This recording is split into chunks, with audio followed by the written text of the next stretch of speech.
Hey, this is called the Rocker Recovery. Good afternoon, guys. Thank you for joining us. There's going to be about 200 lessons here. It's going to be lessons for the moderators to use. This is such great material that we help so many people, and our people's definitely going to use this as well. Today, as Angie was saying, we want to talk about anxiety, which is one of the inner feelings of emotional and also physiological things that happen to a person that causes us to probably not act the way that we should. Would you agree with that? I would. I think the anxiety drives the substance use disorder, and it keeps them from being able to stay active in recovery. Mm-hmm. Yeah, it sure does. It's tough when the feelings of how we feel and think drives us instead of being able to set off emotion or the physical. Anxiety is one of the things, though. I got to say this. There are some people that get a real physiological effect. It's not only an emotion. That's right. A lot of people act on emotion, but anxiety has some physiological effects for sure, like sweaty palms, start to sweat, blood pressure rises, I get feverish, heartbeat racing, and we'll talk about those in the upcoming lessons. Today, I want to talk about that internal voice. That internal voice that makes us unsafe, that one that does our negative talk. And I want you to learn how to take dominion over that so that we can become safe for ourselves. So we'll always be kind to ourselves. Now, that doesn't mean we're going to be passive or lazy or an excuse maker. It means that we're going to have intentional awareness of what we're thinking so that we can change our thinking patterns and that drive our anxiety. And so if you don't have an internal voice, then you have a lot of physical symptoms. And in those physical symptoms, there's going to be an anxiety quotient quiz that we'll do in our next lesson. We'll discuss all those symptoms so that you can recognize when you're having anxiety and you're making decisions based out of anxiety instead of based out of intelligence. So the lesson today for you is to decide whether or not you have unsafe behaviors or safe behaviors, and to be able to develop more safe behaviors. So some of the things under the unsafe inner self, Rocky, you want to start us on that? So number one says that we are starving for approval and acceptance from others to validate yourself. That's one of the things when I start to feel inferior from anxiety, which does happen, and the word low self-esteem, LSE, really sets in on some of this as well, that allows my anxiety to rise up. Am I fitting in? And so the acceptance from others, we will starve for it. And literally you will do things like give your last cigarette, give your last $5, share a meal when you're starving. It will cause you to do things you should not do for people pleasing and to get that acceptance. All right. So the second thing is peer pressure. Sometimes we conform. It gives into peer pressure or conforms to expectations for others. More on the people pleasing. A lot of this beginning part of talking about the anxiety that comes from the unsafe inner self is that low self-esteem. These are negative character defects and traits that we form to get acceptance and people please with others. So conform to expectations for others. Yeah, a lot of times we just weren't validated as children, and we're just not being validated as young adults. We don't have the mentors in our life that we need. And so that drives us to that negative self-talk. And when that negative self-talk gets going, it's very painful, and we end up in places that we would have never intended to end up. Some I don't care attitudes or some self-destructive drug abuse behaviors, or even in abusive relationships where you're either abusing somebody else because of all your emotional pain, or you're allowing yourself to be abused. Proven with what you said about that, like if you look at inner city stuff, same reason kids end up being gang members. Yeah, just so they can be accepted. Yeah, and they're a part of. There is some loyalty, love, and respect, and nurturing that does come from gangs and leaders of gangs, especially from at least eating and protection and fellowship. So you'll definitely do some things for peer pressure and end up doing some things and going down roads you wouldn't have went to get some of that nurturing in the early, younger years of our lives. Now, one of the things that happens when you get anxious is you also end up in a hopeless, helpless syndrome where you just don't have any hope and you feel worthless. And then you have a lot of this negative energy and you're attracting a lot of negative feelings and negative emotions. So whenever you talk to somebody, you can't figure out why they're being negative with you and why they're reacting to you. But it's that inner energy that you've got going on, where you've got the self-pity and the whining or the pouting or the brooding, and that just kind of leaches out of us and kind of causes other people to react to us. Yeah. And so we're on number 3, right? We are down to number 10. Oh gosh. Okay, Yeah. number 10. Stuck in a trauma cycle, subconscious patterns of dysfunction trigger Yes. Inner core response. Yeah. Yes, I'm working on a trauma recovery book.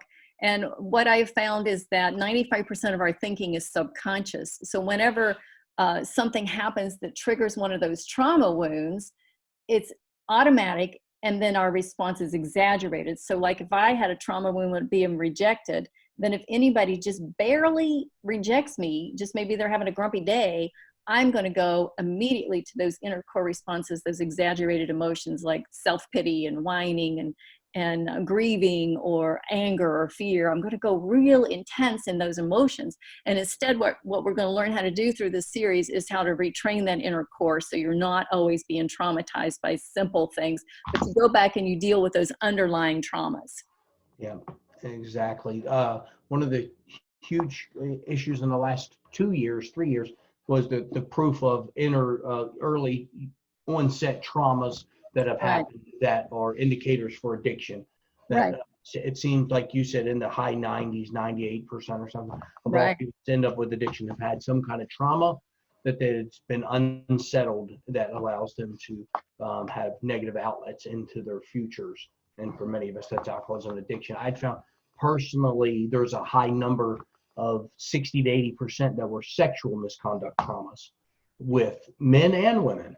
I And know. And that's very painful. That's very painful. We have to be able to heal from those wounds. Otherwise, they're going to drive all of our behaviors. And we're going most of us end up coping with alcohol and drugs early on. It's sexually molested when you're 6. By the time you're 10, that you have an outlet of alcohol and drugs, and that just continues on in your life. So when we have all that unresolved grief from some sort of sexual trauma or trauma as a child, or even trauma through a divorce, yes, then we have a lot of fretfulness, anxiety, fear, anger. And sometimes anger is rooted in pain, but we just dart to that anger to be able to cope. Yep, absolutely. And then but then there are some safe inner self. Yes. I want you to listen to your feelings as your teachers, because when we listen to our feelings, now they have no intellect. They're stupid. Our feelings are stupid, but they can teach us what's going on inside of us so that we can start resolving that. One of the great, I love that listen to your feelings as a teacher, because it was taught to us, and we talk about a lot in recovery about, wisdom is learning from somebody else's experience, not having to have our own bad experience. So if you could listen to those feelings and not get negative outlets from them and say, a lot of times anxiety, well, I'll drink. Well, no, if I have anxiety, what's going on with me? Why I have this anxiety, and let's deal with that. So listen to them as teachers. I think that's really important. So I want you not to speak negatively about yourself or to yourself. And I want you to start coaching. Don't put yourself down. Yeah. And then start coaching yourself. I can do this. I can do this. And if I stumble, I can get up and I can try again because I'm worth it. And that's when you're going to start learning to really overcome your battles. Yeah. So be gracious and kind to yourself. Yeah, there's no reason for us to not be kind to ourselves. That kindness needs to be the rule. And everything that comes out of your mouth that's a little snippy, just rewind it. Just say, wait a minute, let me say that differently. And just start developing a habit of kindness so that you're all the time kind to yourself. I've had an injury for 21 years, and it took 18 years to figure out what the root to it was. And now the last 3 years I've been working on recovery with it, and I probably still have another year or so. So you may have a lot of time to dig, to find those root issues, but just don't give up. And then once you find those issues, you may have a little while to be able to try to unravel them in recovery, and just keep working at it. You're worth it. Just keep working at it. And then you can be secure along this path, knowing who you are in Christ. You can strive to find that inner peace and find a balance in yourself. And once we start overcoming our anxiety, then we're not so out of balance. We're not so easily touchy. We're not being pushed around. Yeah. So let's see. You're on number 9, right? Can regulate emotional pain and rebalance quickly. That's Yes. something we need to learn to do. Yes. Is regulate your emotional pain. Don't wallow. We say that pain shared is half the pain. That when you go share with somebody else, you get this off of you immediately, half of it's gone. We say that and in recovery. And so don't try to own all that stuff and wallow in your Right. self-pity and pain and all those things. That's really important. That's I think good. that's that Galatians 6:2, bear one another's burdens. Preach it, sister. Follows a trusted path. In recovery, we also say this: rarely have we seen a person follow our path, right?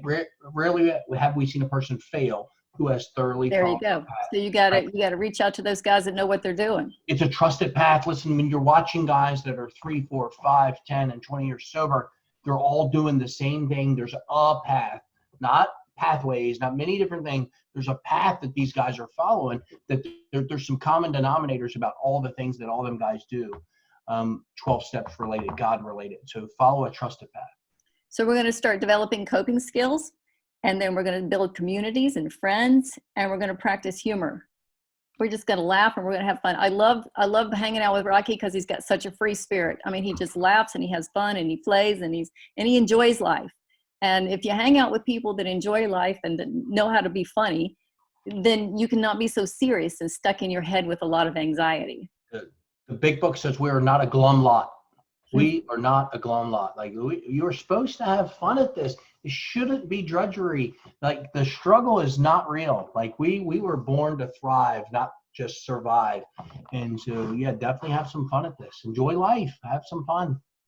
So I want you to practice this today, being safe for yourself, recognizing when you're not safe and becoming safe self for yourself. Because when you're safe with yourself, then you'll start to like yourself, and then other people will start to like you and you'll develop friends.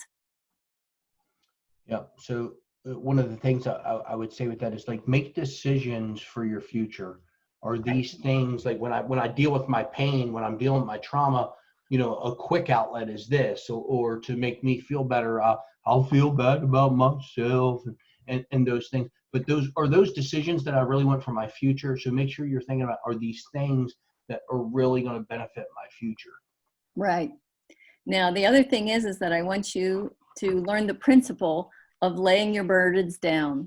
Sometimes when we carry them, we think that we got this, we think we can do this, and they just overwhelm us. So learn how to humble yourself and lay your burdens down and find rest for your soul. And that's what Matthew 11:28-30 says. It says, come unto me, all you are weary and heavy laden, and I will give you rest. Take my yoke upon you and learn of me, for I am gentle and humble in heart, and you will find rest for your souls. So there is not a rest until we learn how to overcome that anxiety. So every time you feel that anxiety, I want you to say, now, wait a minute. That feels like a burden. It feels really heavy. Well, it must not be mine. So here, Lord, you take it. And that works for me every time. It works every time. I'm just like, oh, I cannot carry this. It's just too heavy. But just acknowledging that it's too heavy and that I need help is huge. Cast your cares upon him because he cares for you. Yep. 1 Peter 5:7. So in the conclusion of this, as I separate my identity from my unsafe self and loved ones with dysfunctional behaviors, I can develop a new identity of a safe self. I can know who I am and determine how much I will and will not tolerate from myself or others. Remember, listen, from myself or others. A lot of times we're going to talk about others do. Think about you too. How are you treating you? She talked about today, be good to yourself. If I am stuck in a toxic environment, I can empower myself by developing a future plan of escape. I always have choices. I may not like them, but I have choices. That's right, we do. And if you don't like your choices, then start working a plan so that you have better choices next year. Otherwise, you're going to be stuck in the same place, or you're going to be further back down that road. And it's going to be no temptation will overcome you, but that which is common to all man, and that with every temptation, God is faithful and just and will give you an out. Amen. Sister. Yeah. So the last thing, and I think this is our mantra for these series right here.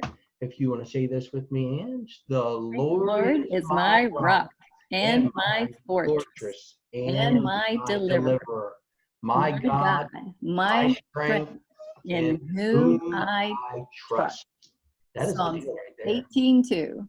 Yeah, so we really appreciate you guys tuning in as we go through these next series. We want to get this out to you. This isn't really just for the individuals as well. These series are also for the group leaders. And what was the other word you used? The Moderators of the group. moderators, group leaders, All moderators. This is stuff you guys can teach. These are simple lessons. When I heard this information early on, I was like, oh my God, I can change this. Like, I don't have to feel that way. I don't have to. So these were really game changer lessons for me early on, and we really encourage you to get these out for the people, and especially in early recovery, get this stuff out. People in later recovery too are like, what? Like, this is epiphany information a lot of times. So definitely get this information out, you group leaders, and we thank you guys for tuning in. Yeah, let me tell them where it's at. Yep, give It's them the sites. It's enablerjourney.com.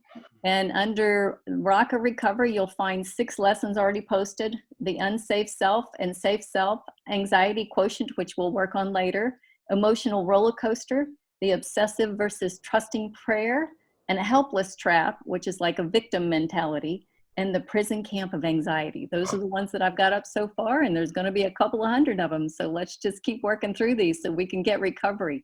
All right. Thank you guys so much for tuning in. We're going to get this. Bye. I think she recorded. We're going to get this one edited before she gets it up. But thank you guys so much for tuning in. Bye, guys. Bye.